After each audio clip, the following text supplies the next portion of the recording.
न जा रे न जा गोरे ଗୀତ ଶୁଣେଇ ଶୁଣେଇ ମୋ ସ୍ୱାମୀ ନେଇଗଲେ ମତେ ଦି ଥର ବାଲିଯାତ୍ରା ବୁଲେଇ।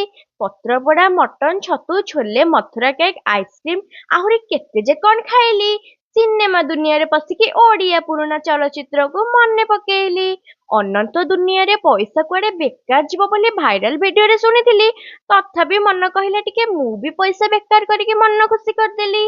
ଆମ ଯାତ୍ରାର 30 ଟଙ୍କିଆ କାନରରେ ମତେ ଲାଗେ ଯୋଉ ମଜା, ସେ ଭଳିଆ ଖୁସି ମିଳେନି ସୁନା ରୂପାରେ ଯେତେ ହେଲେ ବି ସଜା। ଆମ ଲୋକଙ୍କ ଖୁସି ପାଇଁ ଆଉ ଗୋଟେ ଦିନ ଯାତ୍ରା ପଡିଥିଲା। ଆଜି ସରିଗଲା ପୁଣି ଆର ବର୍ଷକୁ ଅପେକ୍ଷା ରହିଲା। ଆମ କଟକ ବାଲିଯାତ୍ରା ତ ପୃଥିବୀ ପ୍ରସିଦ୍ଧ ଜଣା। ଆଉ ଯୋଉଠି ଯେତେ ହଉଥାଉ ପଛେ ନକଲି ପ୍ରତି ସାବଧାନ। ଆମ ବାଲିଯାତ୍ରା ଭିଡ ତ ଏମିତି ଯେ ତାହା ଶବ୍ଦରେ ବି କହିହବନି। ମୋର ଏଇ କବିତା ବାଲା ବ୍ଲଗକୁ ଲାଇକ୍ ସେୟାର କରିବାକୁ ଜମା ବି ଭୁଲିବେନି। ଜୟ ଜଗନ୍ନାଥ।